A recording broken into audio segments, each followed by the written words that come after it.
So we've been talking, obviously, this whole session is about the Internet of Things. We've been hearing about it for so long. So can you talk to us from the state perspective? How are you bringing IoT to reality? In other words, what services, products, applications are you attempting to implement? So, unlike the city, the state is just getting started applying Internet of Things to the services they provide. So, where we are looking at this point are critical use cases for the services that the states provide. I think we heard about the partnership with our environment protection agencies, monitoring different parks.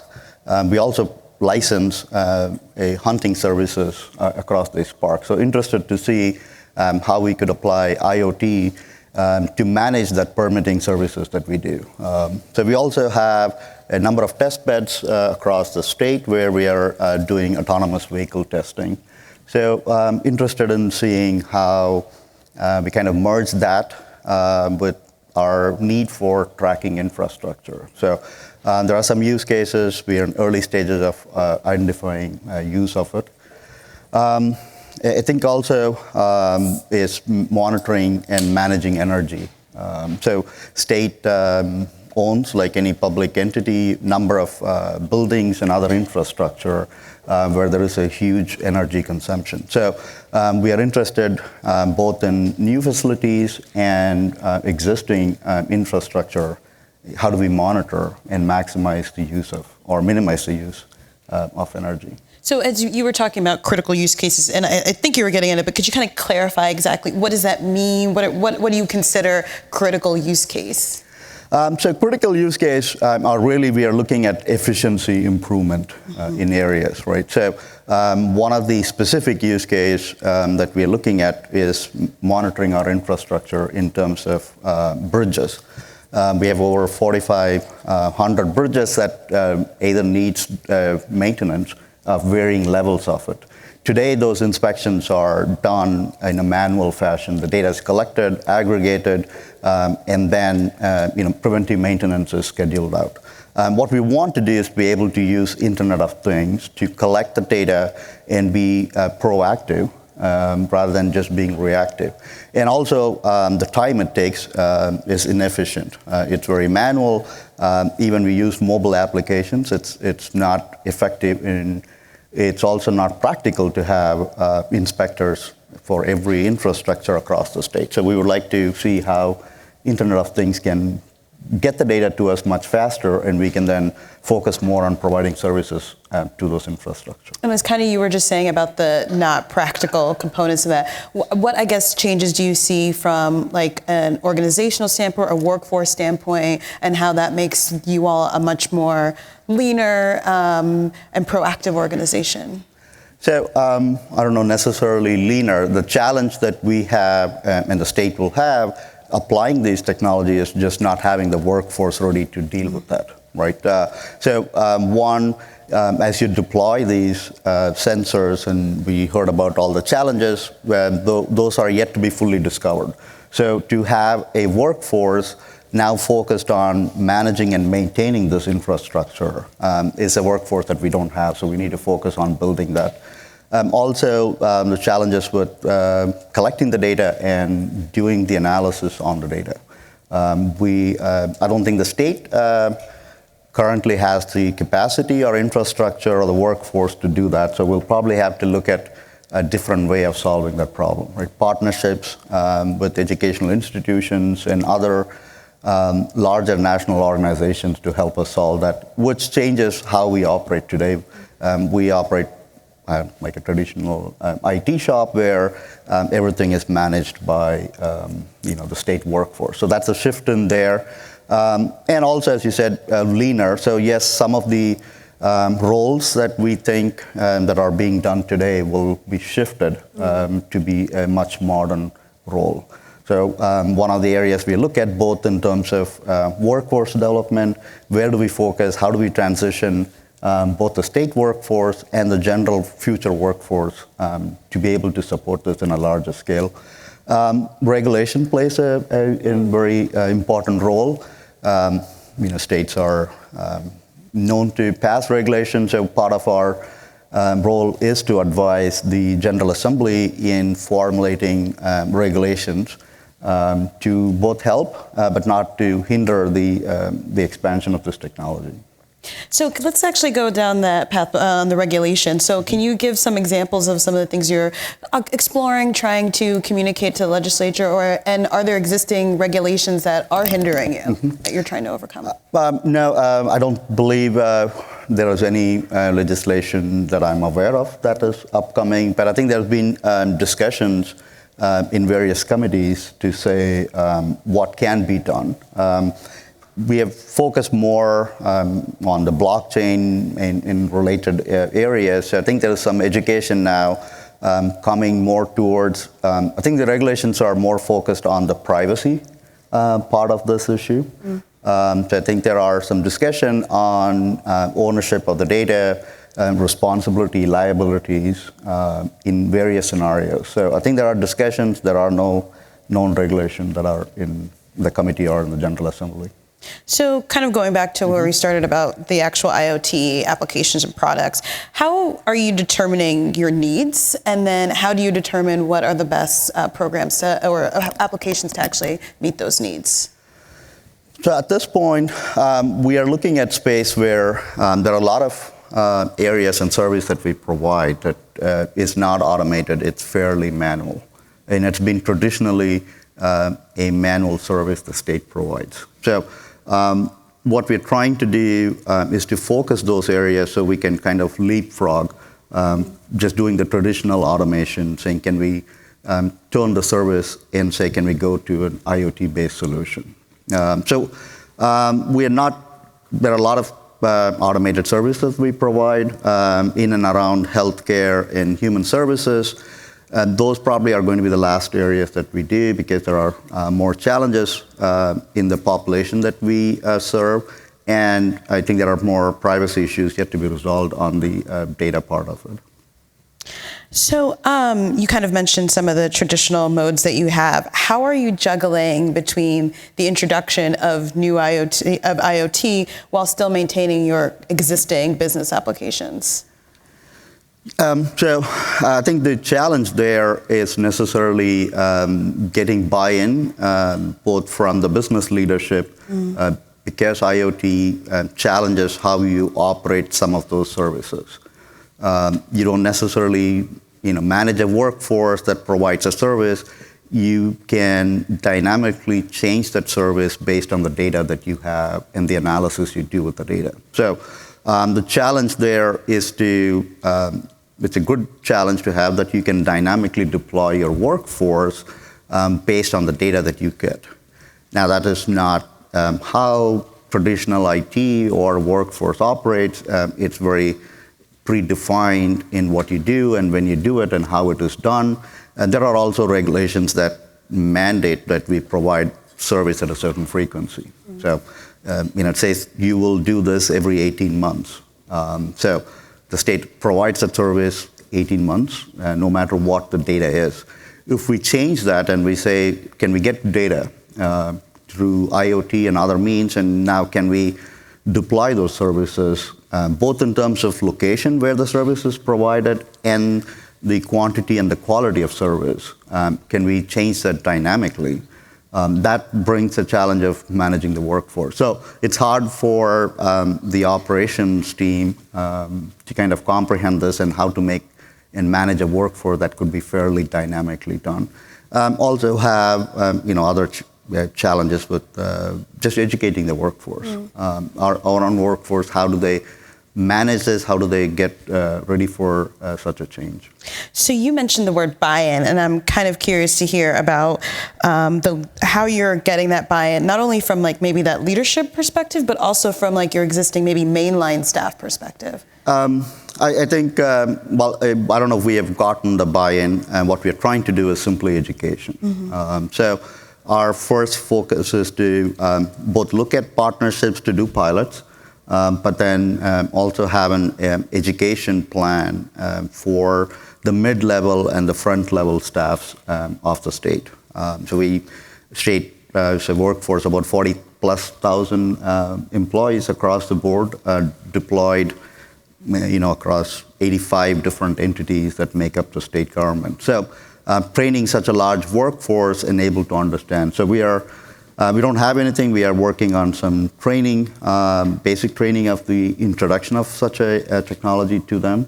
And then, we'll probably have to manage differently because there's technology component of it. There is a lot of legal component of it. So we're trying to say, how do we train the workforce across all those concerns?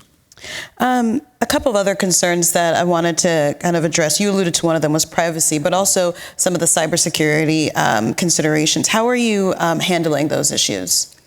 Yeah, I think those are probably our bigger challenges. One, just understanding the security around both the networks that we would deploy in terms of IoT, the data, protecting the data, storing and managing the data, and the privacy part of it. How much of data should we really collect? And how do we define the data that we collect fits the purpose that we are trying to do? And there's also discussion on the ownership of the data. I think today in the traditional world, the state collects data about pretty much every citizen in the state in one way or the other. And the data is traditionally stored and managed and kept locked up. But as we go into IoT, we may start to collect more information, more personal information, either that you provide yourself or it's voluntarily collected. I think we saw the example of monitoring an intersection. I don't think people would appreciate if we store the videos and have, and start to share the data now beyond the purpose. So yes, I'm counting the number of vehicles in an intersection, but can we then start sharing that with our law enforcement when there is a need, right? Yeah. Questions yet to be is if they can access it. I'm sure at some point the law enforcement may try to access the data if we manage it. Where does the boundaries of sharing the data end? The last topic is just sharing that ownership of the data with the citizens itself, right? When we start to collect more personal information about your health or other presence of you in public spaces, can we start to provide or share that ownership of the data to you so you could consent to the use of data beyond the stated purpose? So we're debating and kind of looking at the ways to do that and policies and regulation that may need to support such actions. Right. So are you looking at developing a data governance council? Do you already have one to help kind of make those decisions? At least that's the concept where we are going. Bring in experts and people who are doing pilot projects, give us advice, both advising the technology council for the state, but as I said, key to the regulators to make sure they understand where the regulations can be done. And in general, population. As a state, we have 102 counties. Trying to go down to East St. Louis County and explaining, why we collect this data and what we do with it is different than what you do probably in Cook County, right? So, we definitely, that's our, is to have some advisory, one or more advisory bodies that could help us move forward. So the example you were just talking about, different counties, different cities, different towns, how are you kind of working with your local counterparts on this? And are you doing joint projects, integrating? Can you talk a little bit more about that? Not yet. So we have just started working with counties across the state on some of the traditional IT services. So nothing in the space of internet yet. But we think that once we build a partnership with them, we could start moving forward. One of the areas I think the counties look at the state is procurement of these services. State has the volume and the presence to negotiate better services with vendors. So one of the areas we look forward is to have contracts that these counties could use to get some of the services for standing up their Internet of Things. So I think we already have a smart state lighting contract available that all the counties and municipalities could use. In future, we would expect to have more such negotiated contracts, vehicles that these entities could readily use. And again, I don't think the state is expected to regulate what each county or city is doing in this space, but we want to be facilitators for some of the other counties that cannot have the bandwidth that the city of Chicago or Cook County has. Right. So in that role, what you see the state being kind of in some way like a technical assistance provider, or just an assistance. Yeah, so beyond providing the procurement where it does make sense, we expect we partnership with other entities more closely to provide those services. There are certain services today that the state is thinking of providing as a service to, again, counties and other municipalities, primarily around security and data. So this IoT could be one of those services where applicable. We could look at providing as a service to those entities. Again, early stages of those discussions. In a moment, I'm going to ask for questions and answers from our audience, but one more question for you from me is just, as you've kind of gone through this endeavor, what has been something unexpected that has arisen that has made you maybe research or maybe reposition your efforts? I think the biggest is just the education and awareness of the possibilities of the solution, right? So it's kind of hard to explain to our customers, our business users, our leadership to say what possibilities exist and how this could change. And generally, there's a lack of awareness of the solution and the possibilities. And so I think that's probably the biggest challenge that we have. All right, let me see. Do we have any questions from our audience? We have mics, so if you do have a question, please raise your hand before you do. Oh, right here. Just wait for the mic. Here it comes. Thank you. Thank you. So, Lily, you talked about, I think this was a great question, Alicia, about the workforce transformation. So with your existing workforce, you have two challenges. One is technology capability, and also the bandwidth or the capacity, right? So that means the challenge is to get more from less. So how do you plan on some of the trainings to transform your workforce, kind of creating that mindset and how you work today as compared to how you have been working in the past? So do you have some strategic or tactical plan to address that? Again, I think that doesn't change from what you would do in adopting any technology. I think part of managing the change. And I think the unique challenges to a public sector entity is fairly the static workforce that is there. So I don't think we could change as fast as we want the staffing model of the workforce. What we intend to do is kind of complement that workforce to get some of this technology in the state. So we have various contracting vehicles that we like to use to bring in experts and partners to work with us to complement the workforce that we have to get these technologies imparted into our service. I think once we kind of get going, then we can start take the time to build our internal workforce.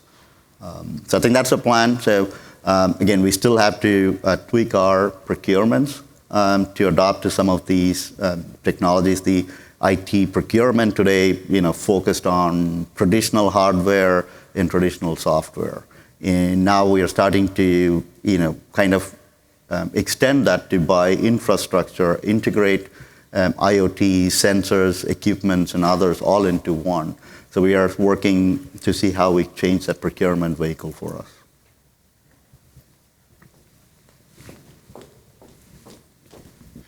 Alicia asked a lot of great questions that exposed a lot of challenges that you see in the state.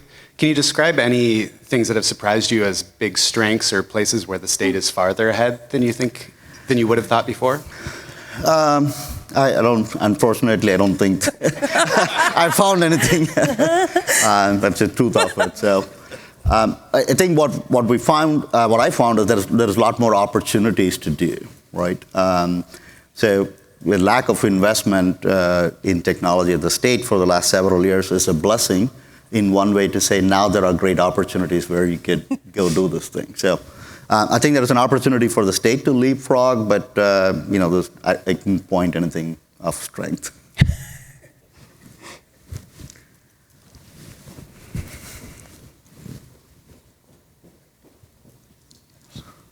Hi, thank you. Are there states out there that you're looking at that have been successful in this area?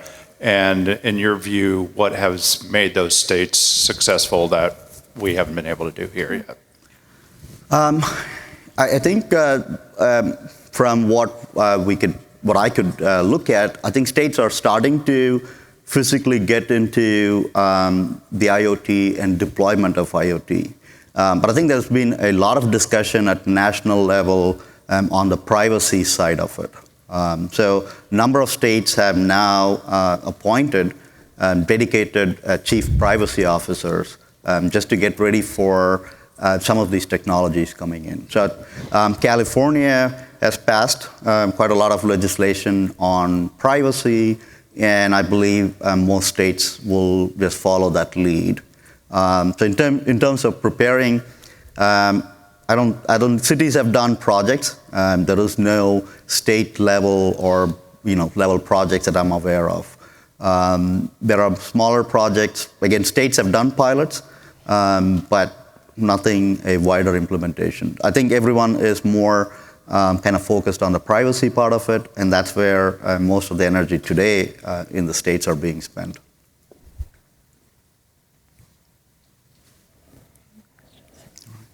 Well, I have one final question before we wrap. And you, in our discussion, you mentioned possibilities. So just kind of playing around, and when you look a year, 2 year ahead, what's something that you ideally would like to accomplish in this space? Sure. I think our target is to have some pilots up and running. So our challenges are the size of anything that we deploy is across the state.